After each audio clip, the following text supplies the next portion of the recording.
Welcome to your own channel captain sir study. जी हाँ, तो जैसे कि आपको मालूम है कि चैप्टर स्टाइकोमेट्री का जो कि क्लास फर्स्ट ईयर का फर्स्ट चैप्टर है उसकी सीरीज चल रही है। उसके पार्ट थर्ड तक हम कर चुके हैं हमारे YouTube channel captain sir study पर। और आज हम इस सीरीज का टॉपिक नंबर 4 यानी पार्ट 4 आज हम डिस्कस करेंगे, जो कि the mole and chemical equation. इससे पहले हम मोल कैलकुलेशन को डिस्कस कर चुके हैं पार्ट नंबर 3 में।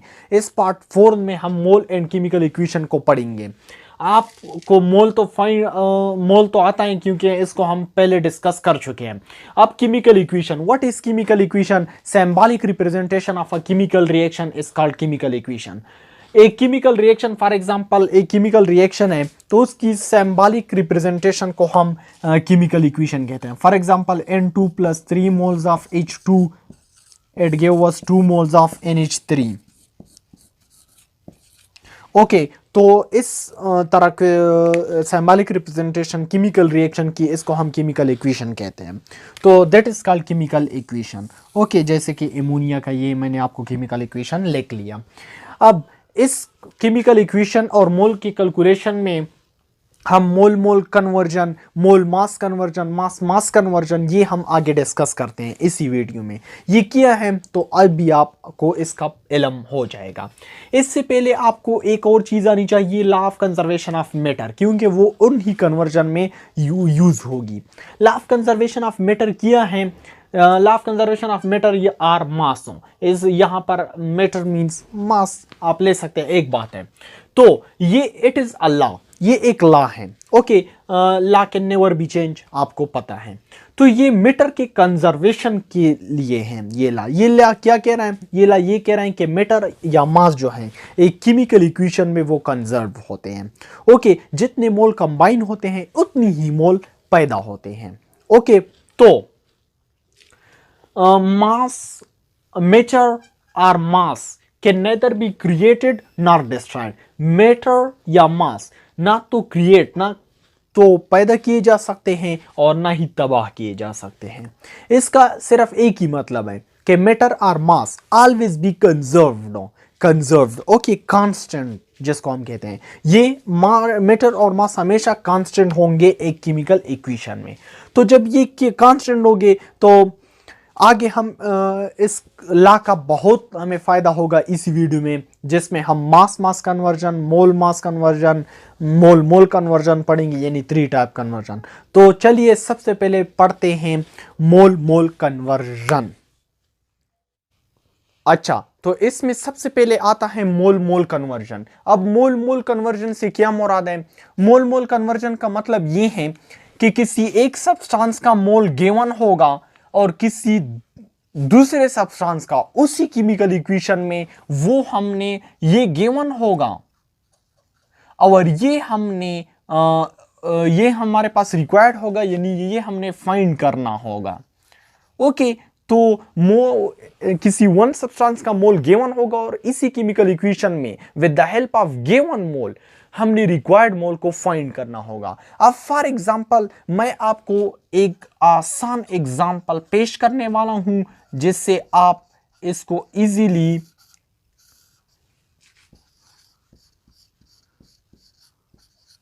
Okay, N2 + 3 moles of H2 it gives us 2 moles of NH3। यानी एमोनिया का रिएक्शन मैंने आप लोगों को लिख लिया है, ये बैलेंस्ड केमिकल इक्वेशन है। ओके, ये बैलेंस्ड केमिकल इक्वेशन है। अब इसमें अगर फॉर एग्जांपल आपको कहा जाए कि हमारे पास 6 मोल्स N2 के गिवन हैं, अब बताओ कि कितने मोल्स ऑफ एमोनिया के बन जाएंगे इसी केमिकल इक्वेशन में। तो इससे हमारा मुराद है मोल मोल कन्वर्जन। इसका मोल गिवन है, इसका इसी केमिकल रिएक्शन में प्रोडक्ट का हमने मोल फाइंड करना होगा। तो सबसे पहले 1 मोल ऑफ N2 ये कितना हमारे पास एमोनिया बनाता है? 2 मोल्स NH3 बनाता है। ओके, तो 6 मोल्स कितना बनाएगा? 6 मोल्स नाइट्रोजन, वो हमारे पास 6 × 2 12 मोल्स ऑफ NH3 हमारे पास बनाएगा। तो इसको क्या कहते हैं? अब एमोनिया का आपके पास मोल फाइंड हो गया, इसीलिए हमने कहा था कि एक का गिवन होगा, दूसरे का आपने फाइंड करना होगा। इसको हम कहते हैं मोल मोल कन्वर्जन। कितना इजी है। इसका एक और तरीका, शॉर्टकट तरीका मैं आपको बताने वाला हूं। इसका शॉर्टकट तरीका यह है कि unknown divided by known multiply by given. Unknown mole divide by known mole multiply by given mole. इसका क्या मतलब है? अननोन आपके पास ये हैं जो हमारे पास अननोन है। अननोन का मोल कितना है? 2 है, डिवाइडेड बाई नोन का मोल कितना है? नोन का नाइट्रोजन का ये इधर मोल कितना है? 1 है ना, तो इधर डिवाइड बाई 1 मल्टीप्लाई बाई। अब गिवन का मोल कितना है? गिवन हमारे पास 6 मोल्स हैं, तो देखो ये 12 मोल आ गया। यहां से भी 12 मोल आता है या इस तरीके से भी 12 मोल आता है, तो दोनों तरीके सेम है। ये शॉर्टकट है। ये आपने with the help of chemical equation आपने इसको फाइंड करना होगा। तो that is mole mole conversion. अब चलते हैं मोल मास कन्वर्जन की तरफ। तो चलिए चलते हैं। अच्छा, तो सेकेंड वन है हमारे पास मोल मास कन्वर्जन। इसका क्या मतलब है? इसका मतलब यह है कि एक केमिकल इक्वेशन में मोल हमारे पास किसी एक सब्सटेंस का वो गिवन होगा। ओके, ये गिवन होगा और इसी केमिकल इक्वेशन में हमने दूसरे सब्सटेंस का मास जो है वो फाइंड करना होगा। इसको हम कहते हैं मोल मास कन्वर्जन। अब मैं आप लोगों को एक एग्जांपल बताने वाला हूं।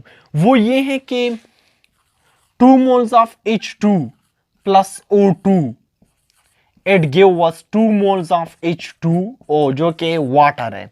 ये बैलेंस्ड केमिकल इक्वेशन है। ओके, तो अब बताएं कि अगर फॉर एग्जांपल आपको 12 moles of O2 दिया जाए तो हमारे पास कितना मास H2O का फाइंड होगा, बन जाएगा वाटर का। हमारे पास मास अब रिक्वायर्ड है। अब आपको अंदाजा हो चुका है कि हमारे पास मोल किसी वन सब्सटेंस का गिवन है। हमने मास इसी केमिकल इक्वेशन में दूसरे सब्सटेंस का मास हमने फाइंड करना है। तो वो कौन सा कन्वर्जन है? वो है मोल मास कन्वर्जन। अब आपने सबसे पहले तो वाटर के इसी बैलेंस केमिकल इक्वेशन में आपने इसके मोल फाइंड करने हैं। अगर 1 मोल्स ऑफ ऑक्सीजन बनाता है 2 moles of H2O, 1 moles of oxygen 2 moles of H2O बनाता है, अपने से दुगना बनाता है। ओके, तो अब 12 मोल्स ऑफ O2 कितना बनाएगा? 12 मोल्स ऑफ ऑक्सीजन कितने मोल्स ऑफ वाटर बनाएंगे? वो 12 मल्टीप्लाई बाय 2 24 H2O हमारे पास बनाएंगे। तो वाटर का हमारे पास मोल तो फाइंड हो गया। मोल जो स्मॉल n से हम रिप्रेजेंट करते हैं वो 24 मोल हैं। किसका? वाटर का। अब आपने अगर मास फाइंड करना है तो वो हम मोल के फार्मूले से फाइंड कर सकते हैं। Mole is equal to mass in gram divided by molar mass. Molar mass. अब हमने मास फाइंड करना है तो उसको मास इज इक्वल टू हो जाएगा mole which is small n multiply by molar mass. ये हमारे पास हो जाएगा मोलर मास। ओके, तो अब मास इज इक्वल टू मोल हमारे पास कितने हैं? वाटर के 24 है। मोलर मास आप किस तरह फाइंड करोगे वो मैं आपको इधर साइड पे कर देता हूं। H2O का 2 मोल्स ऑफ हाइड्रोजन है, हाइड्रोजन का मास नंबर 1 है, plus 1 moles of oxygen, oxygen का मास नंबर 16 है, तो 2 + 16 इज इक्वल टू 18। हमारे पास H2O का मोलर मास क्या आ गया? वो आ गया 18। अब 24 को 18 से मल्टीप्लाई कर लो, जो आंसर आ जाएगा वो आपका क्या होगा? मास इन ग्राम होगा। किस चीज का? वाटर का। तो वाटर का मास इन ग्राम हमने इसी तरह फाइंड कर लिया with the help of mole mass conversion.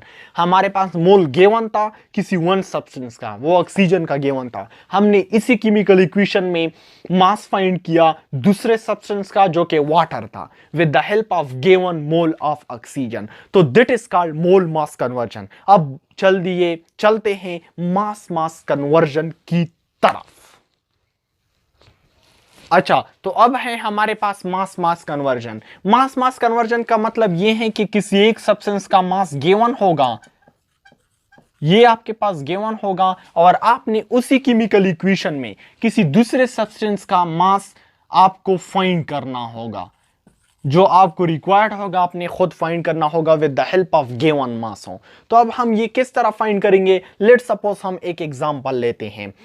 तो इसको इसलिए मास मास कन्वर्जन कहते हैं क्योंकि इनमें दोनों मास आपको गिवन भी होंगे और मास आपको रिक्वायर्ड भी होगा।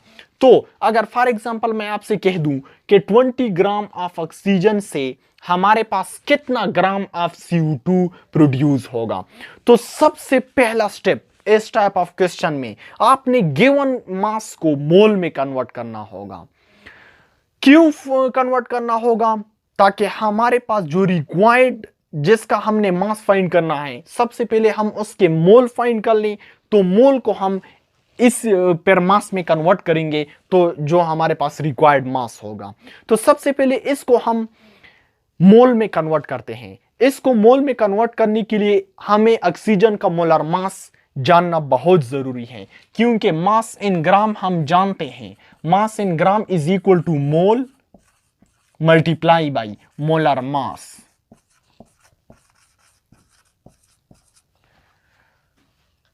Sorry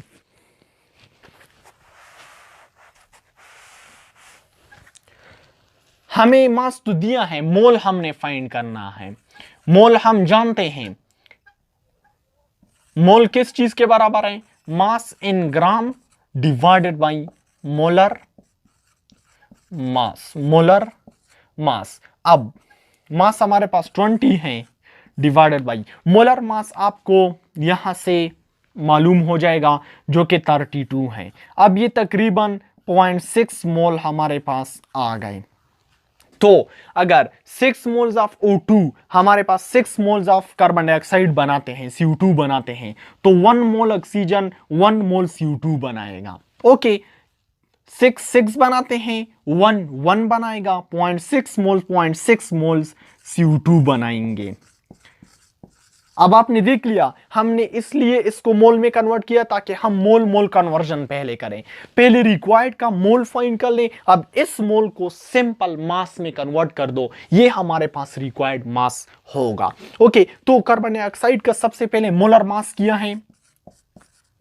molar mass carbon dioxide का CO2 जो कि हमारे पास 12 प्लस 32 इट गिव अस 44 ग्राम पर मोल।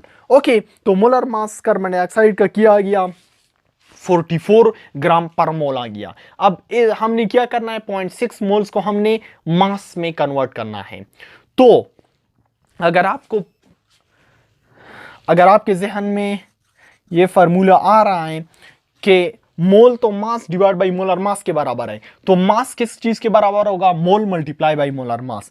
तो मोल हमारे पास कार्बन डाइऑक्साइड के 0.6 हैं, मल्टीप्लाई बाई इसका मोलर मास 44। अब इससे जो आंसर आएगा वो ग्राम में आएगा, वो हमारा कार्बन डाइऑक्साइड का रिक्वायर्ड मास होगा। तो हमने क्या पढ़ा? हमने मास मास कन्वर्जन पढ़ा। मास मास कन्वर्जन से क्या मुराद है? इससे मुराद ये है कि मास किसी वन सब्सटेंस का गिवन होगा, आपने इसी केमिकल इक्वेशन में मास फाइंड करना होगा किसी दूसरे सब्सटेंस का। जैसे हमारे पास ऑक्सीजन का मास गिवन था, हमने with the help of this given mass हमने कार्बन डाइऑक्साइड का मास यहां फाइंड किया।